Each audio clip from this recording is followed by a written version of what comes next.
Welcome to this Parky Makes Macrame kit. We're going to make another keyring today. Starting off with a lark's head knot, we're attaching all of our strings to the keyring. You can see there I've folded the string in half, folded the loop through from front to back, and then fed the tails of the string through the loop. I'm going to do the same again, front to back, and then thread the tails through the loop, pull it tight, and then slide them all together. Just making sure at this point, you can't see off camera, but checking that I have actually got them, the two tails at the same length, so that I've got equal amounts all the way. Going again with all 5 of the strings, folding in half, putting the loop through front to back, and bringing the tails through. Going again, and you will notice, of course, the little transfer tattoo that is on my arm while we're doing this one, and that was there courtesy of my daughter. So there you go.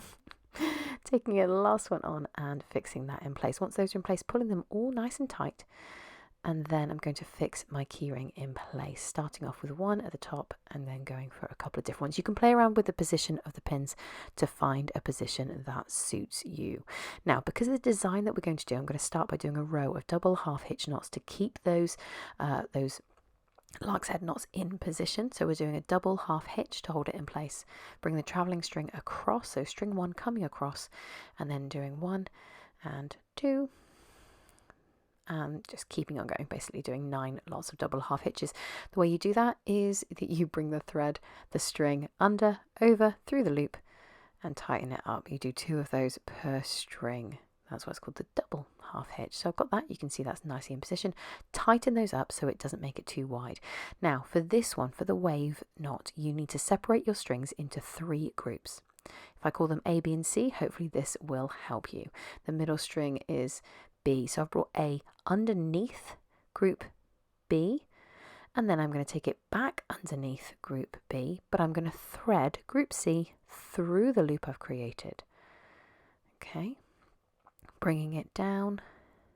Actually, I'm going to bring this one across because I'm going to fit it in through the little gap there. This is where you just need to kind of have a third pair of hands. But I've created that gap, so between group A and B, I'm just threading group C through. Now you could do this with different numbers of string in each group. I've gone for this one because it's a nice consistent number with the rest of the keyring kits. As you can see, I'm going to try and keep the strings all very flat as I do this to create a really nice flat but very obvious design. Group B is then just pulled down again, and you can see group A has now twisted. I'm creating a loop with that on the right side of group B. I'm just making sure that's tidy. Then I'm bringing group C under group A, over group B, and through the gap that group A has created in the loop. Aren't you grateful I'm not telling you all the string numbers each time, just separating into those 3 groups.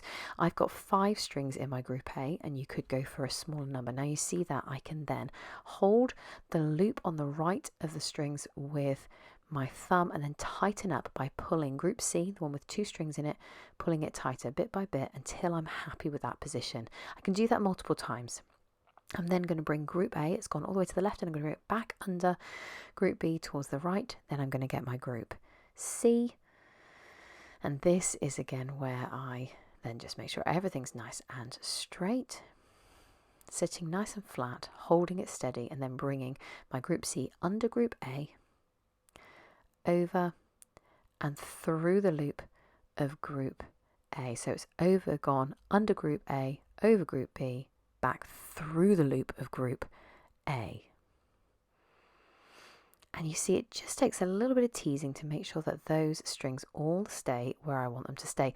And again, tightening up through, I may do it with both of them at once or may tighten one at a time. And I can slide this knot up and down that central group B, because that group B just stays the same the whole way. And again, I'm holding a loop using group A, bringing it back under. Group A just travels back and forth underneath, and group C is the one that comes underneath group A, over group B, loops through group A, that loop that we've made, and that's what ties it in place. So group A is just looping backwards and forwards, but behind group B is just always sat there in the front. So again, another loop to the left this time. Group C comes under, over group B, and then into the loop of group A. Tightening it up, lying them all flat. and pulling it nice and tight. And sometimes I'll do this, you can see I'm doing it string by string here, just to get it the same size. I'm also looking as I do this that I'm keeping the loops the same size on each side. You could make them bigger and smaller and create a different effect. I've kept mine quite even the whole way down. And again, so this is group A, I'm holding with my right thumb, I was holding that in place. And then it comes over to the side, group C wrapping around it. Group A tucking behind group B, group C going under, over group B, going through the loop of group A, tightening up group A, getting those knots nice and flat. Now there's a bit of texture, it's actually quite nice. The string that I've given you in the kit is a really lovely string, very soft, lovely to work with, and just catches the light beautifully. You can see I'm speeding this up. Now, you can take this as long as you like, as long as the strings will allow. Now, the group B ones, you're going to have plenty of spare. There's going to be lots of them because they're just going straight down. These other ones that are winding backwards and forwards, you're going to run out of them sooner. You can see them getting shorter already.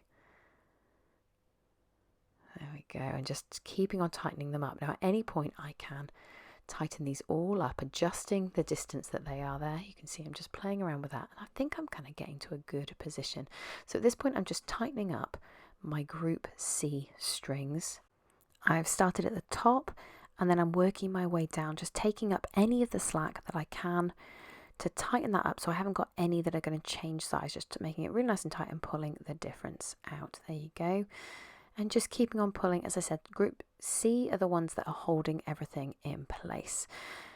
As you can see, I then decide to do another one, maybe another two, and just playing around with the length until you are happy with it.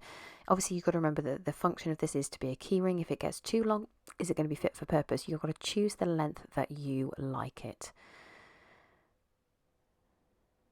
There we go. There's that looking lovely. Really lovely. Now next up I'm going to add a wrap knot to finish it off.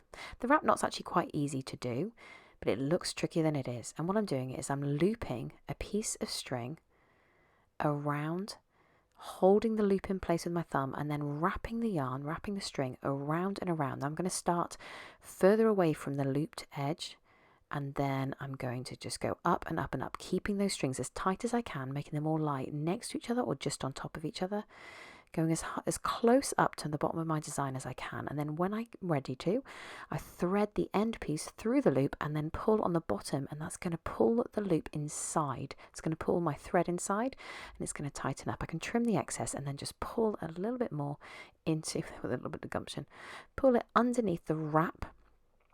And that's going to then secure the ends.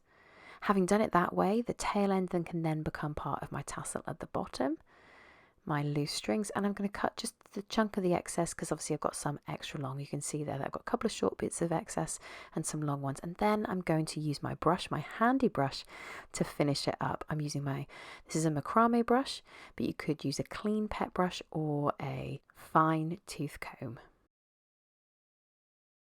Brush, brush, brush, until I'm happy that it's really soft and smooth. I then tend to measure it and try and make it so that my tassel is about half the length of my main body of work. And you can see there, just held it tight, cut with nice sharp scissors in a smooth movement. And there you have it. The Wave, a beautiful keyring that looks really effective, tricky to learn to begin with, but once you get going, super speedy, super effective. I hope you enjoy it, and I hope you make some more with me sometime. What I'm going to do now, oh, this is a good bit, I'm going to make a tassel out of my last few pieces. You see what I'm doing there? I've got my excess, I've cut them down to a length that I like. Then I'm going to brush them out a little bit. Now, you could tie them before you do this, and I usually do. This one I was a little bit ahead of myself. So what I've done here is I've just brushed them out, but I'm going to then use my excess piece of string, one of my short ones, and just tie it in half. Now, because I've chosen such a short piece here, I'm not actually going to create a loop for it to go on. So I'm just going to then brush this all in place, and I'm going to create another wrap knot. So I've made a little loop, held the loop in place, wrapped the string around, then thread the end through the loop, pull the loop and the end of the string behind the wrapping strings, and then I'm going to cut off the excess in just a moment. I'm going to trim the edges in a moment, but that's brushed it in place, trim the edge of that wrap knot, And there you go. Isn't that lovely? And again, then I can just cut a nice straight line across, holding it in place.